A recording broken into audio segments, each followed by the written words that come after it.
So hello, my name's Matt. I'm also Justine's stepdad. I say this several times in my life, but I'm the luckiest person alive, and you'll understand why when you hear some of my journey. But the number one reason is because somehow her mom married me. Right. So that's really the magic there. So I work at Google. I am a site reliability manager. If you don't know what site reliability engineers do at Google, we are the software engineers that handle the services in production. So when things break, or before they break, hopefully, we are the ones in there making sure that all the services are up. So I'm in charge of a couple of teams. One of them is for the Play Store. So if you use an Android phone, and I hope you do, but I'm not an iPhone hater, whatever. If you use an Android phone and you can get to the Play Store, you can buy stuff, download games, do all that. Then my one team is doing their job. The other team handles things like core Android services. A big one is called location-based services. So if you pull up Google Maps on your phone, or it could be an iPhone or an Android phone, and you see that blue dot, and that blue dot represents you. So if the blue dot shows up, that means my team is doing their job. Now, one thing we do not do is things with directions. So if it said left and you're supposed to go right, or it says you were there but you were actually 50 meters away, that's geoessery, that's not me. So Carol, my wife, is like, hey, it told me to go. Hey, was the blue dot there? If the blue dot was there, I'm out of it. Okay? We also do things, so the other service that we're working on onboarding now is when you dial 999 on your phone. If you don't have what we call emergency location services running on it, and then what happens is you will have to use cell tower triangulation, which can be as rough as 25 city blocks or a square mile. So if fire, police, EMTs are trying to find you, that's not very accurate. So we have a product called Emergency Location Services that runs on the handset. One, you dial 999. In the States, it's 911. Other countries, it's 112. What happens is that we then triangulate your location and we can get it to sub 2 meters. So that way you will be found. So we've had several instances where someone was hiking in the Alps, had a heart attack, but managed to dial the emergency number, but then couldn't talk. However, because the phone was still on, we were able to get emergency people to that person, saved his life. So it is actually fairly important, right? Every minute that someone's had a heart attack that you save by getting emergency services there makes a difference in survivability. So that's another thing my team does. And I run, so 2 teams, it's 15 people total. It's not huge. It's about the size of, I guess the size of this company is the size of my 2 teams. But a lot of it has to do with team dynamics, and that really helps us achieve our goals. So what I'm going to talk to you about today is the research that Google did about what makes effective teams, and my personal journey with teams and how I came to some of the conclusions that I have, and then ways to practically change the way your team works if you are so inclined. And there'll be some personal stories and all of that. And then after that, we'll have some Q&A. Post that, we'll maybe do some exercises if you aren't too burned out on a Friday afternoon. Any questions so far? Great. So whenever I have a chance in front of large groups or small, I will always share this. So this is Black Lab. Her name is Vita. Her Instagram is vita.thebblacklab.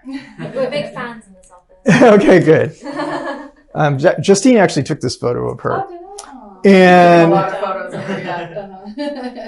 the reason why I share this photo before I start speaking is that make sure every single day you do something that makes you feel like that.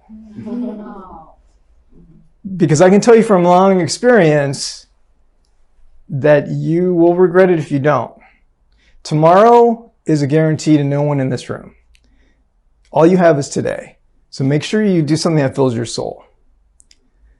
Some of you may know, I've got stage 4 cancer. So there's a lot of things that I can't do that I used to do, that I used to love. I used to love to bike ride. I used to climb and do all kinds of stuff. And if I would have known that the last time I climbed, the last time I had a chance to ride my bike was the last time. I would have savored it. I would have remembered it and all that.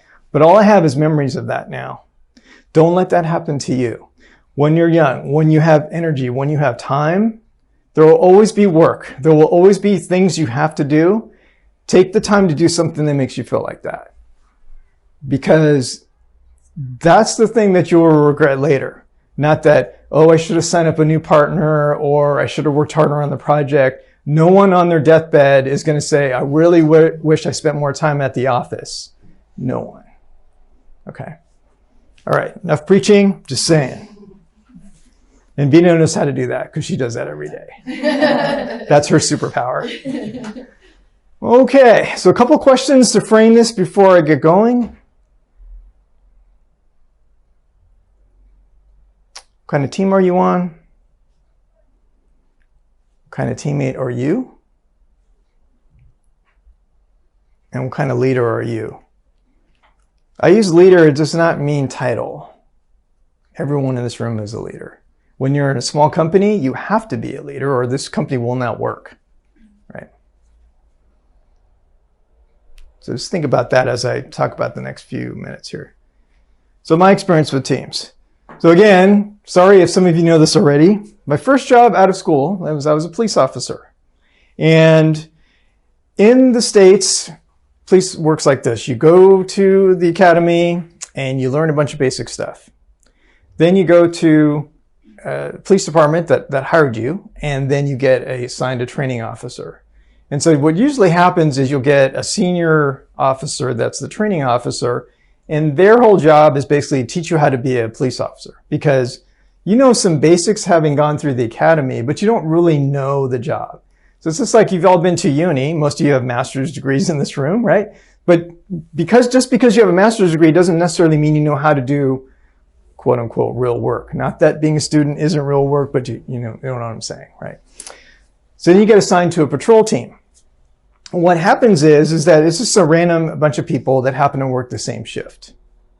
And if you know anything if you watch any kind of police dramas or whatever, most of them are not super accurate, but one thing that is that you tend to work with a certain group of officers for a certain amount of time. And there is no forethought about who these officers are, how they think, and how they play together. You pretty much are out there doing your own thing. And because it's a paramilitary organization, there's a very top-down mentality.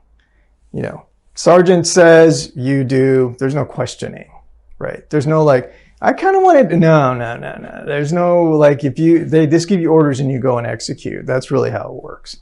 What I found was the police department that I was on is that there was a lot of old and new, and they weren't really receptive to any kind of new ideas. And they're also not receptive to any signs of weakness. So even if you don't know what you're doing, you got to pretend like you know what you're doing, right? And even if you don't think the way they think, you got to pretend that you think the way they think because they will see that nail sticking up and they want to hammer it back down. No, you must be like us, right? In that kind of environment, what ended up happening to me was that I had police officer Matt who put the uniform on, didn't set all the things, towed the line, wrote my reports. And then I took the uniform off, and then there was personal Matt. So there was a role I played at work, and then there was the real Matt. And I don't know if you've ever been in that position before, but it's exhausting to put on this persona, pretend that you're someone else just to get along. And so if I would have had to continue to do that, I really wouldn't have lasted very long. Luckily for me, 4 years into it, I tried out for the SWAT team and I made it. Again, movies and TV, SWAT teams are generally not too realistic unless you watch the reality SWAT ones, but even then they're not realistic. However, some of it is. Difference between SWAT teams is that when citizens need help, you dial 999. When police officers need help, they dial SWAT. Because SWAT has particular training, special weapons, and a lot of different tactics to deploy that regular patrol just does not have. And what we found is that usually you're in SWAT teams, you're usually involved in higher risk situations. So if you have a bank robbery that turned into a hostage situation, that's when SWAT would get called out. Or if there's a drug search warrant that needs to be executed, you would call the SWAT team. Higher risk, different training, different weapons, different tactics. That's what SWAT's about. Well, what I found though is my very first SWAT call was, not going to bore you with war stories today, but it was basically a husband and wife domestic. The husband took the wife hostage with the gun and actually had fired a couple shots with a rifle out the window. A bunch of people dialed 911, obviously in the States, and we ended up getting called. So we get there, and over the SWAT van, our sergeant was massively drawing out this plan. What I expected to happen was that the sergeant would come and say, here's the plan, go out and execute. But what he did was he came out and said, here's the plan, tell me what's wrong with it. And we were like, what? Because he said, no, I'm not perfect. You have to execute this plan. You better believe in it, right? So then we were like, okay, so in patrol, this like never happens. And basically, first of all, someone's actually admitting that they're fallible. In police work, that's rare. Okay, and the second thing was he was saying that I need you to believe in this plan because you're the ones that are at risk, not me. So we looked at it and we said, actually, Ron, his name was Ron, Sergeant Ron, we think this is going to work. Long story short, he fired at us, but a bunch of stuff went wrong. However, I got my revenge because I was the shotgun person, and the shotgun person, you get to deploy gas. And they said, Gooch, Sakaguchi's way too long over the radio, so Officer Gooch, that was my name, right? Gooch, deploy the gas. So they didn't say how much gas. So, normally in that size of a house, it probably would have been 2-3 grenades. I launched 5. Ended up setting the guy's house on fire. Oops. But anyway, he comes running out. We arrested him. Wife is okay. It's all good, right? The funny part of that story was that the fire department came because the guy's house is on fire. And they were like, Gooch, because we played basketball with these guys. We knew them, right? And he was like, Gooch, what happened? I was like, oh, he shot at us and took his wife hostage, blah, blah. He did what?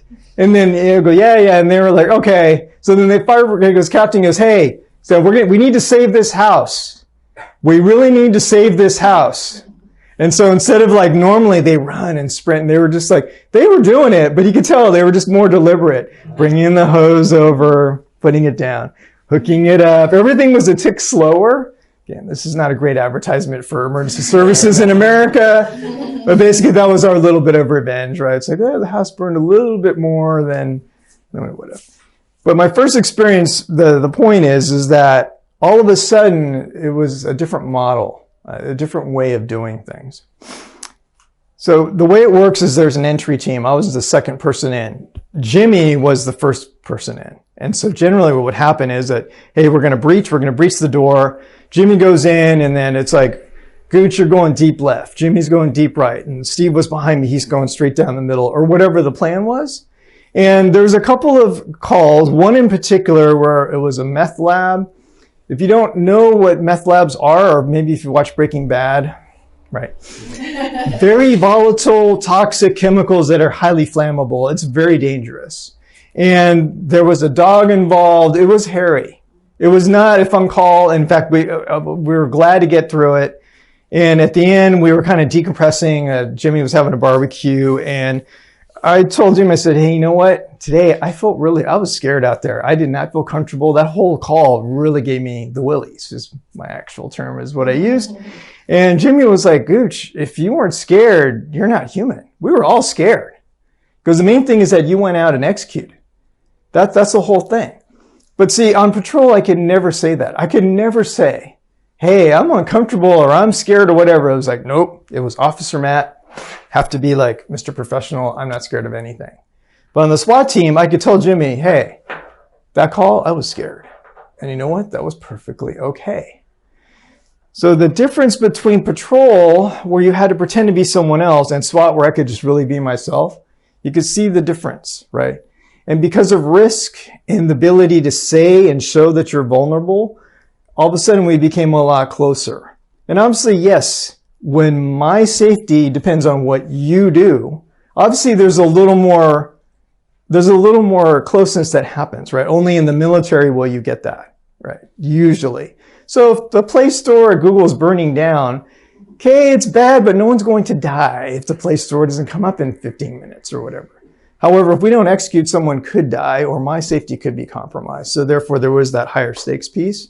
But the biggest piece was really that allowing yourself to be human and vulnerable in front of your other officers, even though you're supposed to be these macho SWAT team members, right? That was the huge difference to me. And I'll never forget the delta between patrol and SWAT. And that was my first foray into teams.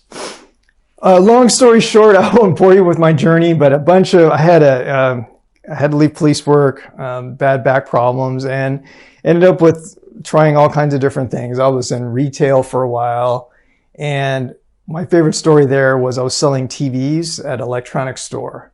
So one day, before I was a police officer, the next day I was selling TVs at an electronics store. And it was during Christmas time, and this one guy came up to me and said, "Hey, how's it going?" I said, "Well, it's holidays and it's kind of stressful." And he was like, "You don't know what stress is." And I was like, the things I wanted to say to that person, right? Because he had no idea what I used to do for a living or anything. But of course I couldn't say that. And I remember going into the break room, I yelled. Because I couldn't yell at him. And I remember being incredibly frustrated at that moment. And I just remember thinking to myself, okay, so I know that I had this police journey that's now over.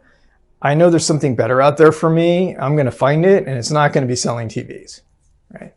And by the way, if you're out there, I've made my peace with you. I'm not mad. I do use your story, though. And so I went on a different path and tried a bunch of different odd jobs. And what ended up happening to me is that every step of the way I made some kind of network connection. And through that network, I ended up getting different roles. And sometimes the roles were bad, but at least it was something different.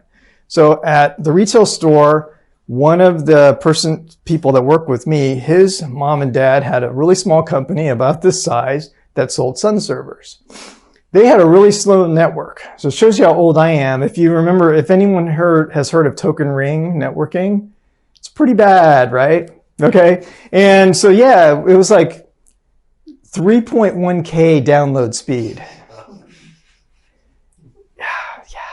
And so there was no like Netflix back then, right? There's no way. I mean, that bandwidth wouldn't handle that. And so I was like, there's got to be a better way. Well, there was a network shop across the parking lot. So I went there during lunch and I said, "Hey, so here's our thing." And I didn't even know how to explain it. I didn't know all the technical terms. And he was like, "Oh, sounds like you got token ring. Yeah, you probably need a switch network. You probably want to do something different there." I was like, "Okay, how do we do it?" He goes, "Well, tell you what, I can't tell you right now, but just come during your lunch if you want to learn about networking and I'll teach you," right? So again, this guy did not have to do this, but very lucky for me, he taught me all the basics of networking. And then I walked over in the CEO's office. This is nice. You could just walk into Tom's office and say, "Hey, I want to upgrade our network." And he was like, "Sure, how much is it going to cost?" And gave him a quote, "Yeah, let's do it." Because everyone was complaining about how slow it was, right? And so then I talked to the manager of the network shop and I said, "I kind of want to learn how this all works." So he let me pull the cables. He let me put the switch plates in. He let me configure the switches. And so I learned all of that during that one job. And that job went nowhere, but I did learn that much. And then the admin of that job got me a job with her brother who happened to be hiring security at Sony. I was really excited at first because I thought it was like cybersecurity, but it was actually physical security, managing security guards for the same amount of money I was at this one shop. And I was like, but it's different. I got to try this, right? So I did it. And again, if you can imagine, managing security guards is not like managing folks like you. Okay. Different caliber of folks, right? I mean, I'm not going to judge anybody, but let's just say it's not your level. Okay. And so I learned a little bit there basically about how to do budgeting, and it was for Sony. So I learned a little corporate thing. And one thing I did do though, is that I met this guy named Heath, and Heath told me that he was having trouble with his shrink. Basically, shrink means that if you're supposed to have 20 TVs and you only have 19 and you can't account for that 20th, that 20th now is shrink and it goes against your profit margin, right? Well, that's bad, right? Especially TVs are expensive. And so he ran the Sony style store and he told me, he goes, well, what's your story? And I told him, and he was like, okay, you're completely underutilized. So why don't you tell me how you would run security for my store? Maybe we can, do something different for you. And so I did. I observed for a couple of days and I realized there's a lot of holes in what they were doing. And so I wrote up this thing and I gave it to Heath. Heath comes back and says, yeah, this is great. Do it. So I did that. I did it for the San Francisco store. The shrink dropped. He goes, great. Do it for the Chicago store. So I did that. And I did it for the New York store. And what happened at Sony is I started getting a reputation for solving problems. So any team that had problems, they would just give it to me. And I had any experience in this at all, but I just seemed to be able to fix these types of weird problems or team problems. And what I noticed with teams was that most of the time, the talent was there, but the teams wouldn't execute for some either personal dynamics or they were competing with each other or they didn't have a goal. It was always something about the team itself. And so at Sony, what I started learning was that people have to really believe in each other. I was trying to replicate this SWAT experience without the gas and shootings and stuff. And but I eventually, that was the only job I ever had where I had an admin. So it was great because I would show up, I wouldn't know what I was doing, and I would say, hey, Shannon, what's going on? You're late, you got to run to this meeting, and then you're talking to this person and that person, and it was great because Shannon basically ran my life. And I'll never have an admin again, but that was pretty awesome. And so from there, I had met socially a engineer who was a VP. And over the years, I kind of told him my whole journey, the whole police thing, all the way into where I was at Sony. And he was like, so you're like the guy that fixes the hard problems. That's interesting. And one day he calls me up and he says, hey, Matt, I got this job for you. And I want you to run the website for Walmart.com. And I was like, okay, but I've never done that before. And he was like, yeah, but it's fine. You'll be fine.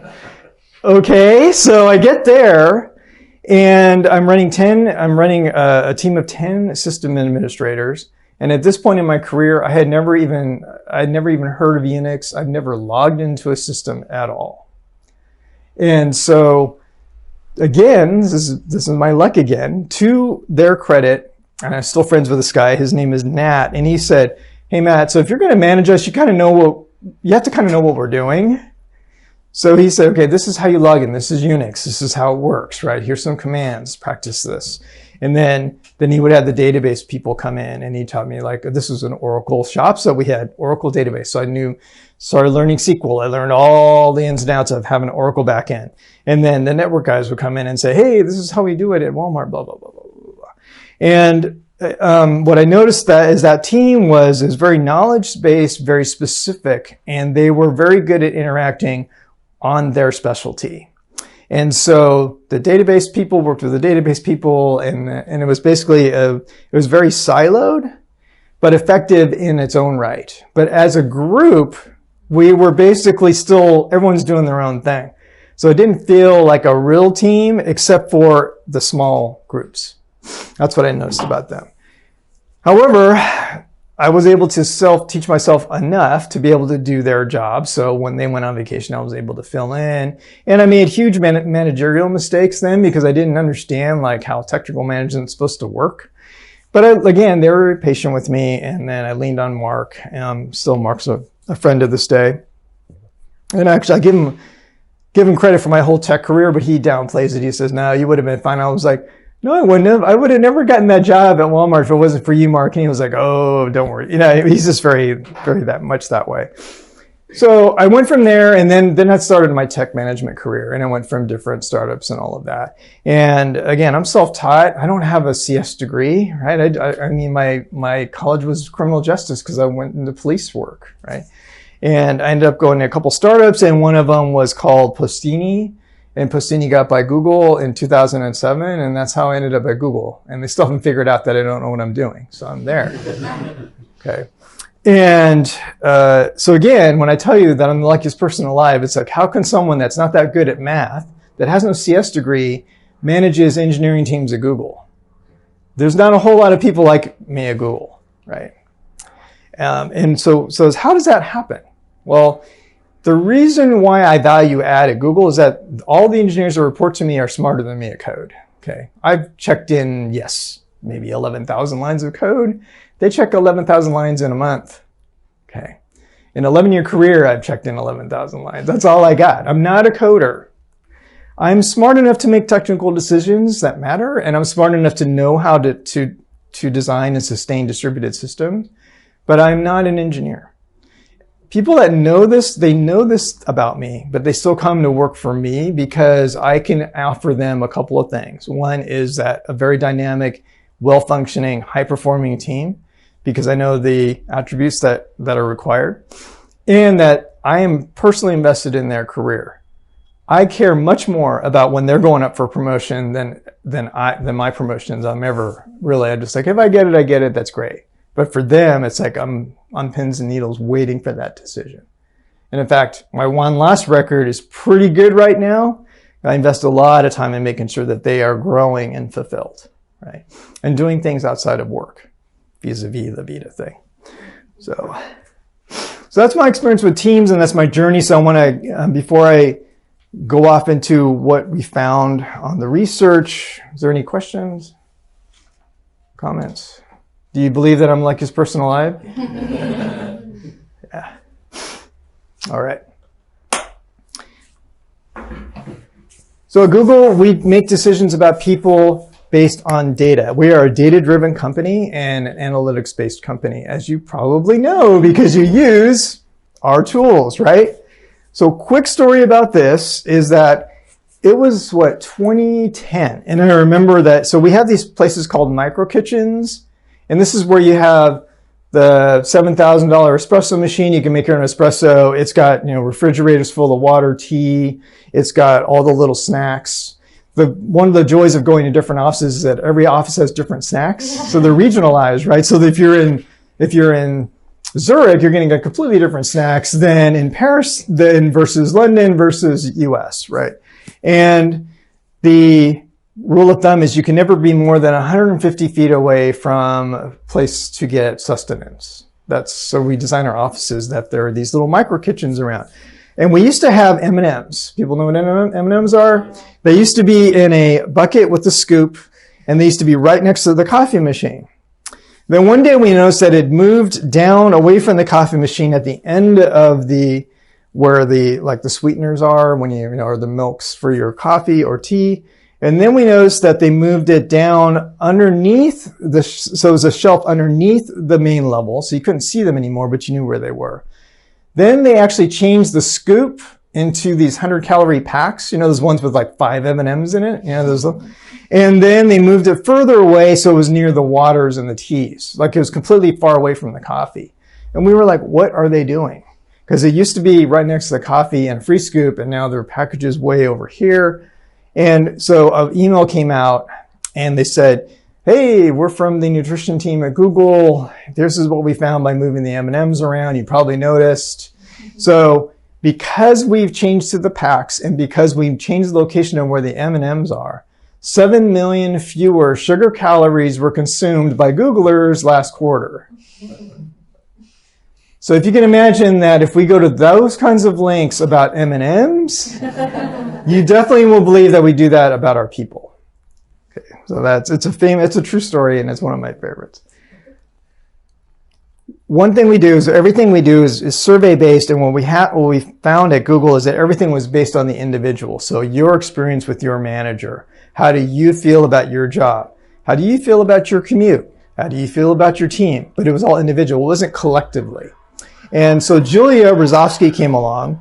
Julia is a friend of mine. She is one of those Googlers that you love to hate, but you can't because she's nice. But she went to, let me get this straight. She went to Yale undergrad, Harvard grad school, taught at Harvard, right? And she's brilliant. She speaks 4 languages. And she was born in Belarus, and she speaks Russian and a bunch of other ones. But she's this really nice person, so you can't hate her. But the typical Googler, a high achiever, right? She's looked at and she noticed that there was a gap. And the gap is that everything was based on the individual and not based on a team. So she went out to embark, well, what makes our teams great and what makes some teams not so great? What is it about it? Let's dissect this. Yes, there had been research in the 70s about, if you've read the 5 dysfunctions of a team, but that research was done in an academic arena and it wasn't based on anything at a company. And so she was looking to fill that gap with the research. It's called Project Aristotle. And this is the question she set out to answer. What sets apart our best teams from the rest? So first of all, she had to identify what effectiveness even means. For engineers, it can be a little tough, right? Is it like lines of code? No, because if you remember the Microsoft example, people were getting paid by lines of code, so they were copying and pasting Shakespeare into their code base because the lines would go up. And it's like, well, how about number of bugs fixed? No, that's not so good because maybe you're writing more bugs and therefore you have to fix them, right? That's also not good. But she came up with one. And basically the effectiveness that she uses is that, do they achieve their goals? So if you are on the Maps software engineering team, you say you're going to ship a feature. So the latest one is virtual reality directions. So you say, I want to go from point A to point B. It shows you a picture of the street you're on, and it has these arrows superimposed over the street that you're on to telling you to go left or right. That's the newest feature that Maps is pushing out right now. So if they said they were going to push it out in March of 2019, did they actually do it? Right? That's one way. And so it's like effectiveness is that you promised to do something by X date and you executed it. Right? And it's not broken. So I'm not sure if you remember, but Apple Maps, if their first iteration, it was epically bad. I don't know if you've seen some of those streets where it was like they were all curved, looked like some kind of Escher painting or something. And it was like, really? Because look, I'm not knocking Apple. Apple usually has really polished products, but that was pretty bad. And even Tim Cook had to say, yeah, that was not well executed right now. Apple Maps is way better now. I'm biased. I think Google Maps is better, but Apple Maps is usable now, but that first iteration was bad, right? So you can see that I would say that Apple Maps Apple Maps software engineers probably wouldn't be high on the effectiveness scale based on their first iteration. So she asked executives, what does effectiveness mean?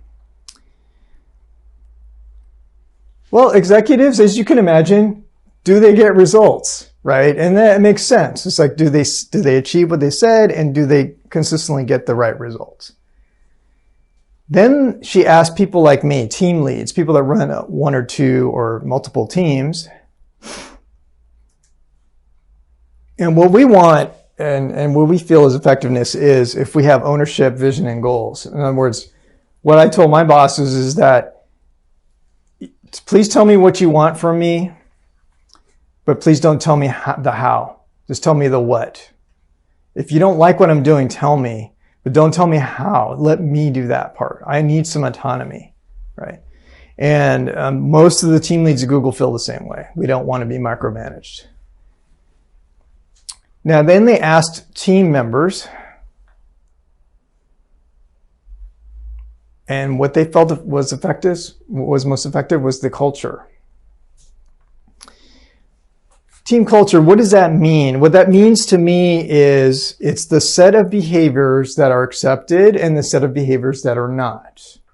And so amongst a team, you'll have a set of behaviors that, well, if you say certain things, people are going to go, whoa, wait, that wasn't cool, right? Immediately you know when something went out of bounds. You just kind of know this, right? Because you've worked with each other for a while. And so if there's a microaggression that happens, or there's a little thing that something is off, you're going to tend to self-correct. And so that's what the culture is. It's all those sets of behaviors that are rewarded and punished. That's all the team culture is. All right. Any questions on this so far? All right. So this being Julia, she's a real researcher, and yes, there's all kinds of, and you all that have been to uni that have done master's degrees know all these things, right?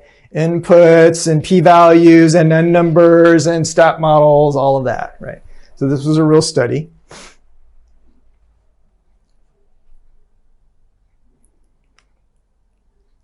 And here are some of the things that they were looking at. I won't read all of them, but there's a couple of that I want to highlight. So one of them was like, I think one of the theories is that if everyone works in the same location, you're going to be more effective. That's called co-location, right? And in fact, there was a big push to have the Google SWEs, software engineers, next to the Google SREs, the site reliability engineers, because they felt like if they were next to each other, there's going to be more natural collaboration. And so that's a co-location. One of them is like, hey, what if everyone's extroverted? If everyone's extroverted, you're going to talk more. Maybe the ideas are better, and then maybe the teams will be more effective. So that was another one that they thought. Tenure. So if, in other words, if the Googlers have been around for a while, they're senior, they've made their kind of rookie mistakes. Is that going to make a difference between the effectiveness of team? And then obviously performance ratings. What if they're all high performers? Well, if they're all high performers, will the team naturally gel and always be a good performing, high performing, effective team? What is that? And then how much structure is there? Is there enough? Right. And so these are some of the things they looked at. They looked at a lot more, but these are the ones that bubbled to the top. But the ones that really mattered, the top 5. So number 1 is psychological safety. And what that means in a nutshell is that SWAT team example. Can you actually be human and vulnerable? Can you be your whole self? Admit your fallibility? Is that allowed here? Or are mistakes held against you? Are they not, or are they? Those are the kind of things that contribute to psychological safety on the team. If someone has a new idea, is it fully vetted and heard? Or is it like, no, we've already tried that before, it's never going to work, right? That's parts of psych safety. So the second most important thing was dependability. So if you're a psychologically safe team, can I depend on others to do the high bar for footprint digital standards? If I look around, do I feel like, yes, if I give this job to someone else in this room, is it going to get done well to our standards? Because if you can't see that, what happens? Well, you're more likely to do it yourself. Yeah, but then how does that scale if you try to do everything by yourself? It doesn't. Yeah, it doesn't. So dependability is definitely important. So 3, structure of team and roles. So this is a tricky one. What you want is enough structure. So people should kind of have an idea of what their role is and what they should be doing. But then you don't want so much structure that it stifles innovation, right? And there's an interesting it's like if you have an interesting finding here is that if you have an effective team, they're already effective, and you add structure, their effectiveness goes down. But if you have an ineffective team and you add structure, the effectiveness goes up. So this is one of those things where you don't want it structure to be 100. You just want it to be as the right amount for the team that you've got. And then the 4th one, personal meaning derived from the team's work. So what you do needs to be personally meaningful to you. Not meaningful to Footprint, but meaningful to you, the person. And so we have a team at Google, which is called Safe Browsing. They are the ones that keep all like the malware, viruses, all those things off the internet. So to a person, they scored 100 on this one. It's a big team too. It's like 150 people. To a person, they firmly believe that what they're doing is important. It's like, I want to stop malware. I want to stop phishing. I want to stop all these things, right? And so when they wake up in the morning, they're fired up to go to work because it means something to them, right? And finally, impact. Most of us don't go to work in the morning and say, today I want to work on something that's unimportant and it doesn't matter, right? Very few of us do. And so you have to be able to see some type of fruits of your labor, right? Why am I working so hard? And is it, hey, I developed 3 new biz dev leads, or I cultivated 4 new partners, or we just added, X amount of incremental revenue to Footprint by what we did today. Whatever that criteria is, you want to be able to see an impact. Because otherwise it's like, what are you doing? Why are you working here, right? Any questions on the top 5? So I'll show you this another way, and this may look familiar to those of you that know Maslow's hierarchy of needs.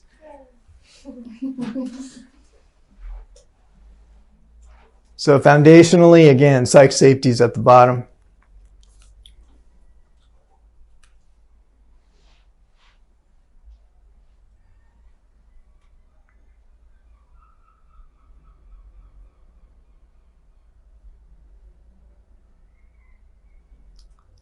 So that's how it stacks. But if you know, psych safety is at the bottom because it really is the underpinning of all the other four. Got to have it, number one. And in fact, if you only could pick one, just pick psych safety. The other stuff you can usually work out. And would you say that structure would have applied, but you could have equally have applied that with your SWOT applies? Yes. Yeah.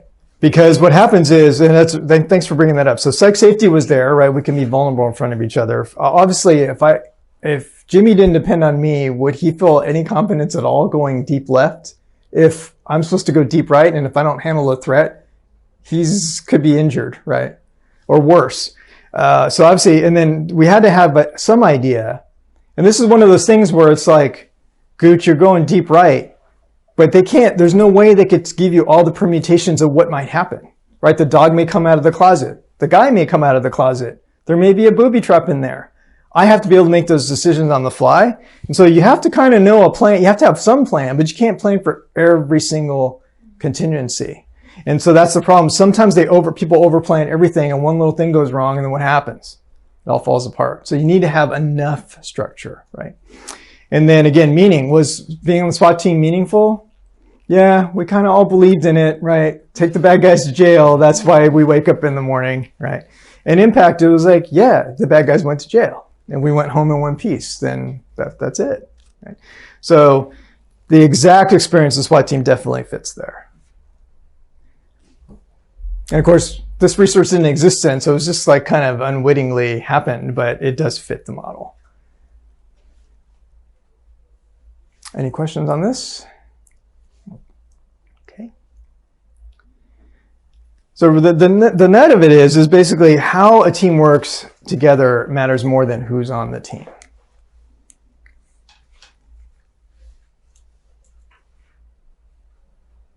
So I was telling the Toms and Nick earlier that what naturally happens at Google, and I think at Footprint too, is that you kind of have an all-star team by default, right? You're a small company, so you can handpick your folks.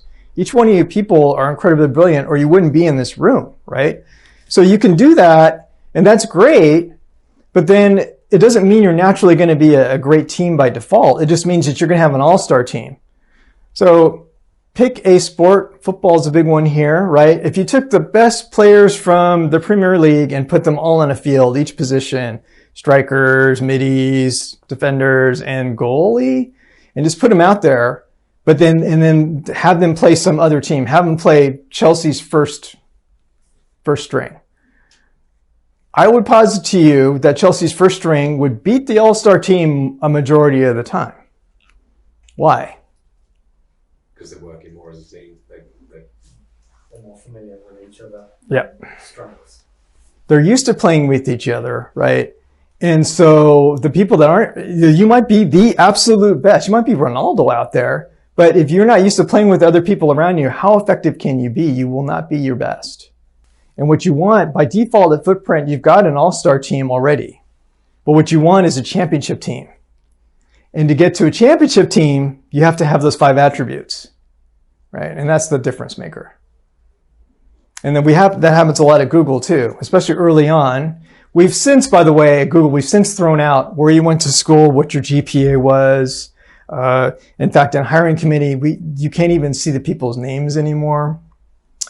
So that way, because we used to, obviously there was a gender bias, right? And there's all kinds of biases that go in. And so we strike the people's names and then we anonymize the CV. So it's the candidate, not he did, she did. And all you see is this. And then Laszlo, before he left, he was our famous VP of People Ops. He basically said, we don't care where you went to school because it doesn't matter. There's no predictive ability of your performance at Google. We used to only pick from the Ivy League schools. And if you've read anything in the newspaper, really, it's like, okay, well, is it because your daddy was rich? Is that why you got in? Right now and again, I'm not knocking anyone that went to Harvard or Yale, right? Especially because I didn't. I went to some state school, okay? But again, we've thrown that out. It does not matter because it has no predictive qualities at all. Well, what matters is that can you answer the questions in our interviews, and do you have that extra thing we're looking for? right? That's going to add to our company and have the ability to be contrarian, right? And have your own ideas. Because we're not going to tell you what to do a lot of the time. A lot of time you're going to tell us what to do. That's what we're looking for. Do you have that other thing?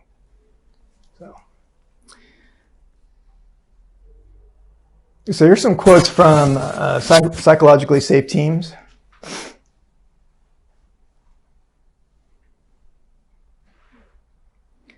Now, there is this corporation called Google, and it is incorporated in the state of Delaware in the United States, and we have, obviously, offices all over the world. However, your experience with Google is with your direct manager and the team that you work on. Because we have like 90,000 full-time employees now, but none of those people matter. But you know who does matter is the 14 people that you work with on a daily basis, right? So when people say the people we work with, I define everything, that's what they're talking about.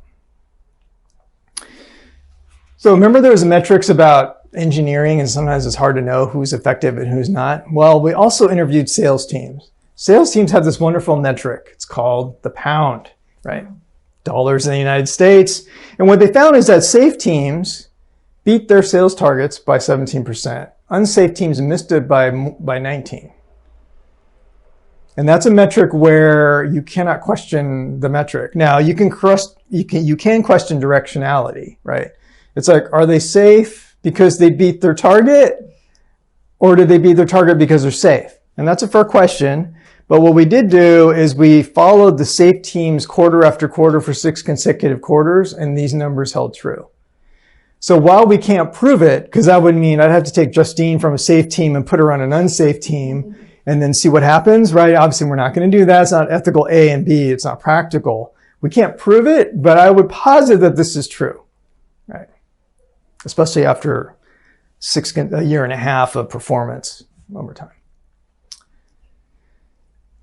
And then we also found in the study is that by a 2-to-1 margin, executives found that safe teams were more effective than unsafe teams. Now, there could be a bunch of reasons for that, but a lot of times by the time you bubble up to the VP level, at Google, it's basically the VPs that I interact with, you basically want them to know your name and have no badness associated with it. And so what happens is when you hear about a line manager, generally what you hear is that because there's some kind of problem, right? And so it's like, the team is dysfunctional. Yeah, I hear about that all the time. And so therefore it bubbles up and you're going to say, oh yeah, well, they don't get results either, right? All these things bear out. You don't have that kind of level obfuscation here. You're lucky. You can just directly go to the people and say, hey, how are we doing, right? Which is a lot better. But however, the research does bear this out, that even at the top levels, they can tell when teams are safe versus ones that aren't. So because psych safety is so important, we're going to dive into it a little bit. Is it safe for interpersonal risk taking? So I inherited a team, this is like about 5 years ago. And what I found was that the team was very smart. They had what we call tech leads. The TLs was a very, very smart person. However, he kind of ran roughshod over the junior engineers. And so once he spoke, the junior engineers wouldn't say anything. And what I also found was that the senior engineers on the team, as soon as a new idea came up, they would immediately shoot it down saying that, oh, we've already heard this, we've already tried this, it's never going to work, all the reasons why. Well, I can't have that as a leader, right? I can't allow this. I need to have everyone to have a voice. And so I instituted a rule. The rule was that the first question you have to ask after someone posits an idea is, how can we make this work? So that immediately frames everything in the positive. And so I would love to say instantaneously the team was better, but it actually took about a month. But what I noticed that about a month later that they were asking that question, and then everyone was feeling empowered to throw out their ideas. And because of that, the engineers achieved a lot more because every idea was getting a full and fair vetting rather than, it's always easier to say no, right? Oh no, I'm not, it's too much trouble, or nah, we already done this or whatever. It's like, no. How can we make this work, really? Because it's those crazy ideas that actually propel you forward in ways that you can never imagine, even though it's easier to say no. Gmail is a classic example. Hey, I have this idea for this new web-based email. Oh, that already exists. Don't do it. Well, I'm going to do it on my own time. So he did it. He did it on his own time. It's like what we call 20% project, just a few hours a week. Small success story. We got 2 billion users worldwide now. If he would have just said, I accept the no, we wouldn't have that, right?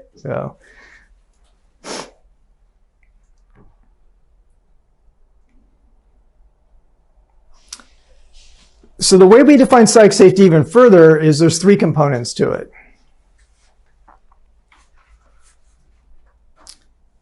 Voice. Do I have a voice? When I say something, am I heard?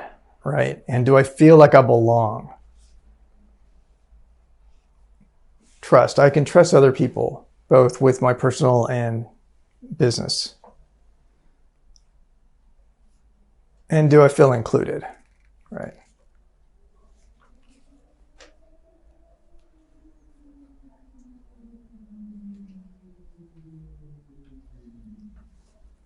So when I run my team meetings, I'm constantly running this through my head to make sure that when microaggressions happen, that they self-correct, and if they don't, I correct them. Or it's like, what they just said there wasn't very inclusive. It's like, excuse me, I don't think that came out the way you meant to say it, right? There was an email on Google Play side. There was an email, and we had to send an email because there was an oopsie, and we all make mistakes, right? So we had to send an email to 2 billion of our closest friends. And one person, the project manager, he said, well, we want to make sure that they know that Google sent it, not that Nigerians sent it. And then people were kind of like, uh-oh, And so, again, I was waiting for someone to say something, and one person said, it's like, I don't think that came out the way you wanted it. Can you understand why? And then he was immediately like, oh my God, he felt really, and it wasn't to call him out or make him feel bad, but that was that self-correcting thing, right? And because by the way, and then the director said, by the way, the Nigerians are sending it anyway. So so don't worry about it. So basically it was a self-correction. It didn't cause a lot of harm, but then everybody in that collective group knew that the team culture had been protected, right? Because at that moment in time, your team culture is at this level. It's only going to go up or down. There is no neutral in that when something a little amiss happens. And what happened is team culture actually went up because it was corrected in a very kind way. It wasn't, the person, you're a racist, that's why you said it. That would have not been a kind way, right? But it's like, I don't think that came out right. And it's basically you're just basically saying that, could you please think about that? Because it sounded bad, but I'm sure you didn't mean it that way, and I'm sure you're not a racist. That was the connotation, right? And so those kinds of corrections are actually good. So think about it as like a restaurant. Let's just say you went to a restaurant and the steak was bad. I'm sorry, are any vegans in here? Okay, so the steak was bad. And then the maitre d' notices and walks over and says, sir, you didn't eat your steak. Yeah, wasn't it? It's like, come over here. What else would you like? Oh, you know what? Duck is a specialty of the house. I'll give you the duck. And both of it's on the house. Our compliments, right? So they just serve you bad food, but instead of going down, your perception of that restaurant is now going up, even though they made an oopsie in the beginning, right? It's the same thing with team culture. It's a constantly running thing. And microaggressions, weird mistakes happen, that's fine. It just needs to be handled in that moment, right? That's how you create that safety and everyone feels that they are included and belong, and also that, hey, if I'm not in the room, I know the right things are going to happen. Right? So here's some direct quotes from survey results that we've received. By the way, I can share these slides with you, so you don't have to like massively write down. I should have said this in the beginning. But this is publicly approved, so I can definitely send you these, and that way you can go through. I'm not sure. Maybe if you're having trouble falling asleep one night, you want to.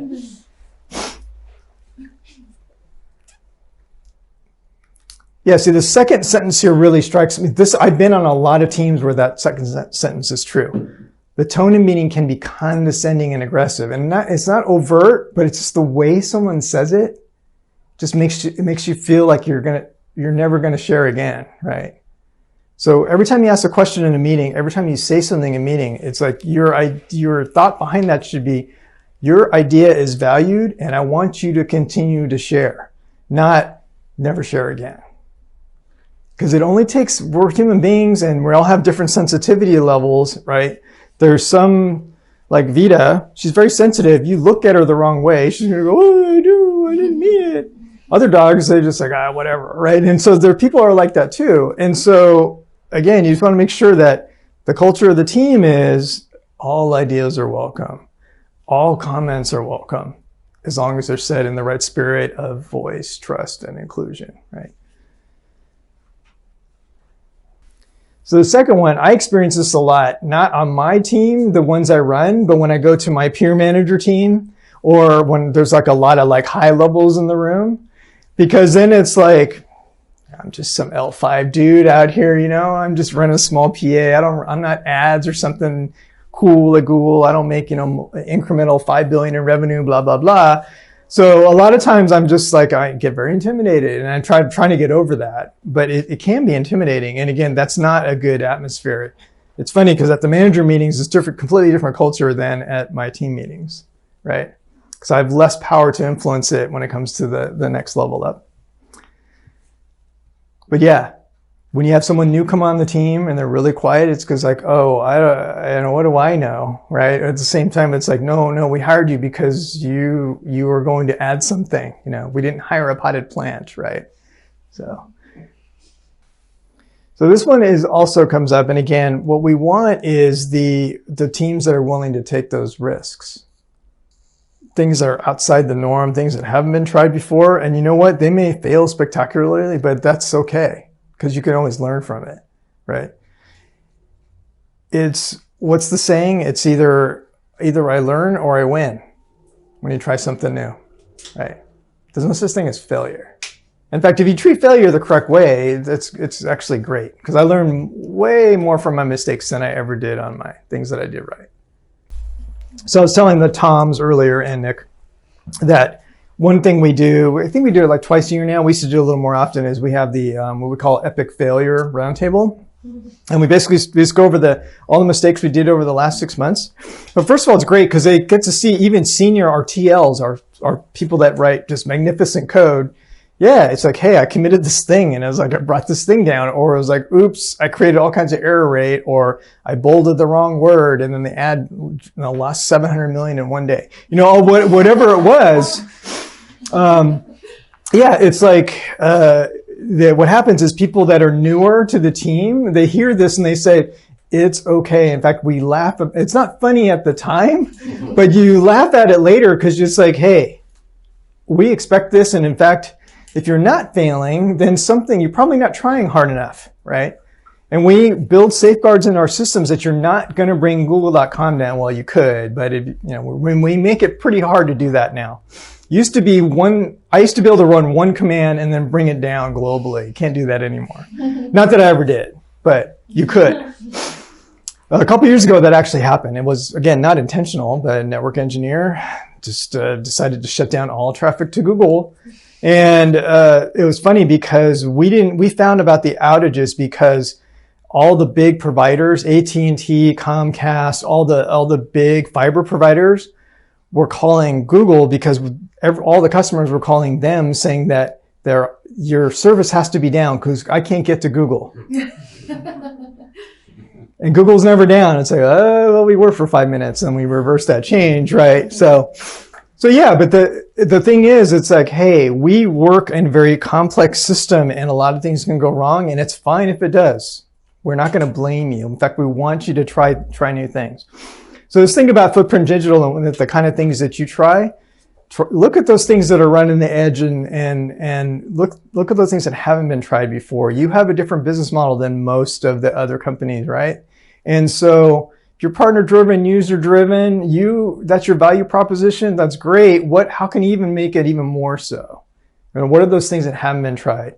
And maybe 8 out of 10 will fail, but you know what? The 2 that don't are going to be incredible, right? So these are more fun to read. These are the Safe Team quotes. This didn't happen at Google, but we had a new system administrator start at Walmart. And then this is like in, cube land, right? And he stands up in the cube. So, it's like they're only this high, right? So if you stand up, it's like, gophers popping out of the hole. And he yelled out, "Is there an undelete in Unix?" So we immediately knew, okay, Brad, what did you do? I was in a different screen and I pushed return and I think I'm bringing the database down right now. And it's like, what? Went through the thing. But the thing was, we went through and said, it's okay. Because actually, Brad, that wasn't your fault. It's our fault for allowing that to happen. We shouldn't have that. Allow one command to bring down a table in the database. But it was cool. Basically, our database engineers said, no problem. We're just freezing the site for 5 minutes. We're just put the sorry page up and restoring that table. Boom, we're back in 5 minutes. VP wasn't thrilled, but at the same time, we didn't terminate this person, right? And, he'll never forget that. He'll never make that mistake again. And we fixed the problem because now one command line couldn't bring down a table in the database, right? So we all learned. And that's, if you look at it that way, everything can be a positive. Even though 5 minutes at that point at Walmart, so that's $16 every half second. I don't know, and it was a sizable amount of money, but we didn't look at it that way. Yeah. So this is what happens to what we call nooglers. And new Googlers, right? They don't ask a question because it's acronym hell. Everything has an acronym. And even I don't even know all the acronyms. So what I do for them is say, excuse me, can you tell me what NDA means again? Can you tell me what that means again? Blah, blah, blah. And basically I'm just giving them cover saying, A, I'm modeling the behavior that I want. I want them to ask questions and they see a leader doing that. That's good. Also, then the people that have to answer the questions feel empowered, right? And then the new person says, oh, it's okay not to know everything, right?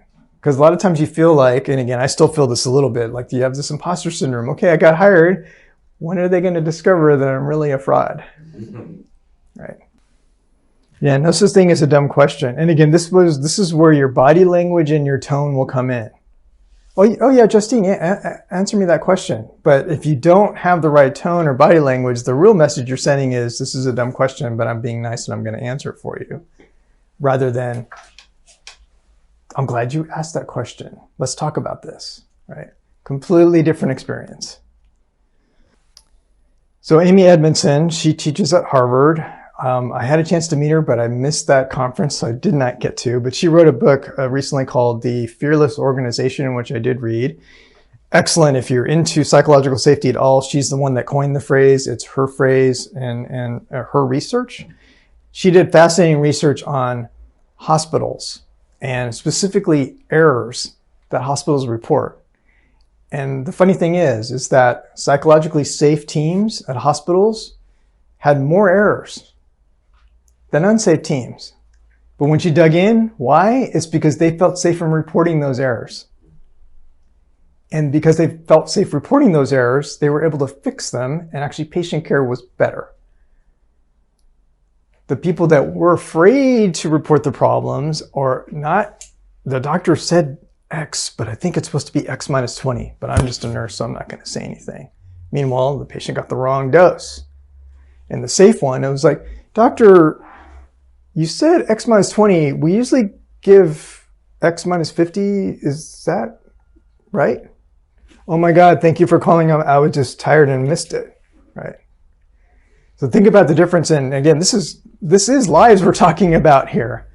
But this unseen hierarchy, the unsafe environment can have tremendous risks in non-technical applications, right?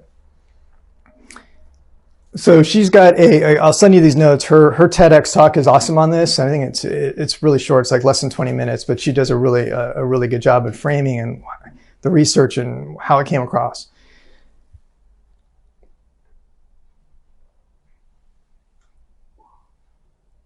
So think about the time when you were at uni and you had to do a project together and none of you were the experts, right? And so you had to collaborate and work on it. And a lot of ideas were getting exchanged, and it was like you're all learning and growing, and it was fun, right?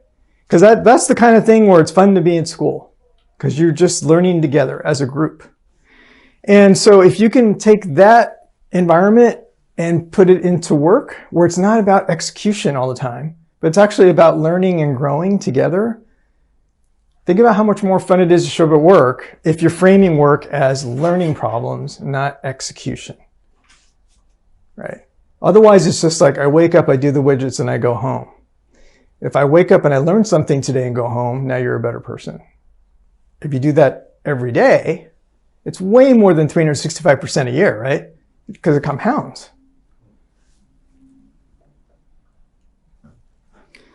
So this goes back to, her thing, model curiosity. So again, this is what I do for the new folks on my team, and I really make sure that, hey, this is a good thing, right? If you come out and say as a leader, hey, we've never been here before, we're going to need everyone's input to solve these hard problems, and I expect everyone to chime in, and I don't have all the answers, that's a very powerful statement, because what she's saying there is that we need everybody to succeed, right? And I want to hear from you.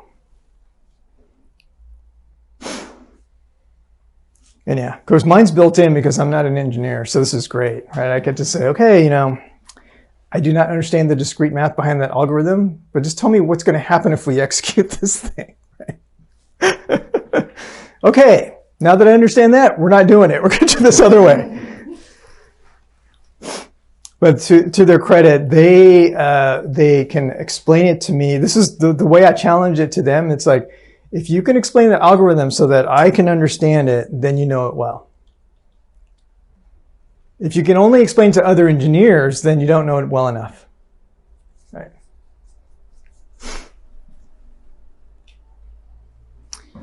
So again, it's how the team works together, and everyone needs to. It's not just the leaders in this room that makes a difference. It's everybody contributes to this. How we all work together, how we all show up, even if we're tired or we're trying to grind through a hard project or we're going through challenging times. How you show up at work will affect everybody else. This is a small group. And so just constantly keeping this at the top of your mind. How am I showing up today? How are we working together today? What can I do to make it better, right? And I think you're tremendously lucky. I would love to be part of that those smaller, nimble startups where you can make changes immediately and talk to this decision maker just like I'm talking to my folks, right? But I mean, Sundar, it's like, like I'm going to go walk up to Sundar and start talking shop? No, I don't think so, right? Not going to happen. Even the VP of Android, he doesn't know who I am, just some dude, right? But here, you have access to everybody, and that's really, really cool. Any questions on that? Anything? All right. How about questions on anything I just covered at all? Or have I bored you to tears on a Friday afternoon? Really fascinating. I was going to ask about, you were looking at, with the research and the data early on, is it Julia that was doing it? Julia, Obviously, you highlighted some of the things that were really quite interesting. Were there any things that surprised you in that data? Yeah, so the one thing I thought would matter would be the performance of the people. I thought that if you had naturally had higher performing people, so we have ratings, right? And we do it in 5 buckets. And so the higher up, obviously, then that. And so I figured that if you had more people on the higher end of the rating system, then the team would be more effective because that means they're better, right? But that was not the case. It did not matter. You could have people that were all the top bucket and they performed worse than a team that had really strong psych safety. So that was surprising. Was there much on the co-location side of things as well? Yeah. So that was a huge one. We actually reorged a bunch of offices just so the engineers and the SREs or the engineers and the product managers could sit next to each other, because I thought this by osmosis, some magical thing was going to happen. Again, if you think about it now, it's silly, but it makes zero difference. The thing is, if your sister team or your engineers are in Zurich and they're 9 hours off from you, if you happen to be in the US, obviously here to Zurich's no big deal. But you just have to try a little bit harder to keep that psych safety going, to try to keep that team culture going. but it's still far more important than being next to someone. I was thinking about your time you were talking about in between when you were problem solving, but I can't exactly remember. Sony? Yes. Uh-huh. Yeah, sorry. No, it's okay. You said that you were making lots of mistakes. What kind of mistakes in management? Oh, so I didn't understand the difference between delegation and abdication. I basically saying, hey, Larry, just deal with this thing because I don't want to deal with it. Well, that's abdicating, right? But saying delegating is saying, Larry, here's your success criteria for this thing. I need outputs A, B, and C, and I need it by the end of the month. I'm still accountable, but he's executing. That is delegating, and that's a powerful thing for a leader because I personally can't be involved in everything. I'm just human, right? So that was one big mistake. Another big mistake was that assuming that because people were friends outside of work, that the team would naturally gel better. And that is also not the case at all. We had one thing we didn't put up there is socialization. Did they go out to dinner or lunch or drinks after work? And they actually looked at that and it actually had no effect at all on how high performing the team was. And a lot of times it actually made things worse because it was harder to hold friends accountable. So I have a friend of mine that actually he's finally leaving my team. And it's mainly because he hasn't been happy in his role in a long time. I said, Mikey, you really should find something else. It's not because you're not good at what you do, but go out, it's the Vita thing, go out and be fulfilled, right? Do this other thing. And so I've known him since I met him at Walmart and he's followed me at every single company, right? So we've been together. So he's a friend, but I always tell him, I say, hey, Mikey, I'm putting my manager hat on right now. Okay, so here's where I'm rating you. Here's why. And he understands that, right? But it's hard to do that. And it's really hard if you don't have a hierarchical relationship. It's like, oh, Steve, just try harder next time. And it's like, but that's okay. We'll still go out to play football later. But it's just hard to have that little edge there to say, no, but this really matters. And so again, what I assume that if you're friendly outside of work, that it was going to make things easier or better or a higher performing team. That's not the case. Not by default. You got to work at it. So that was another mistake. I could go on. Unfortunately, I can go on about an hour and a half about all the dumb mistakes I made as a manager. Those are two that really stand out. And then the other thing, I assumed that at tech, so I was managing security guards, and I assumed once I got into technology that the people were better. And so the teams were going to be automatically better because of that. It's like, nope. Assumed that Google's got to have it together. They only hire the cream of the crop and blah, blah, blah. Nope, no better. People are people.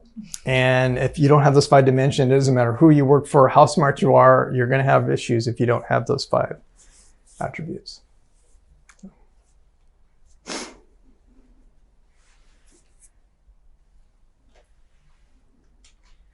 Why do you think psych safety is the most important attribute in every workplace?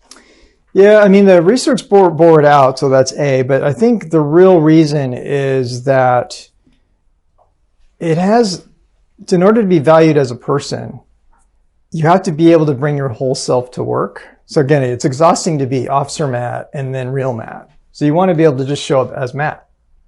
But in order to do that, you need to have those 3 dimensions, right? Voice, trust, and inclusion. If you have that, you're naturally, once you're in a place like that, because it's kind of unfortunately all too rare, you're naturally going to do more than you normally would, right? The magic of leadership is how do you get people to do more than they normally would in any given situation? And if you have a psychologically safe environment, you're going to want to be dependable for those other folks because I know that they got my back, right? And then your leader's going to provide enough structure, but not too much. And then make sure that you're working on something personally meaningful. So sometimes projects, we have to do some work that we don't really care about. But if the leader's paying attention, he's also going to give you some projects that you really do care about. So there's that meaning dimension.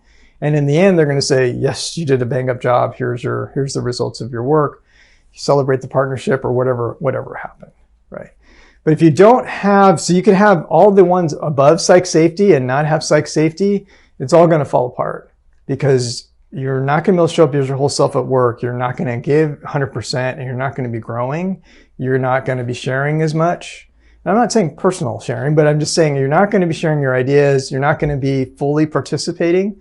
So therefore, the other 4 generally won't matter, even if they're all awesome, because that underpinning of not being afraid to make mistakes, that if I say something, it matters, that I feel like I'm included, that I trust the other folks that I work around. Those are the things that really matter as the baseline.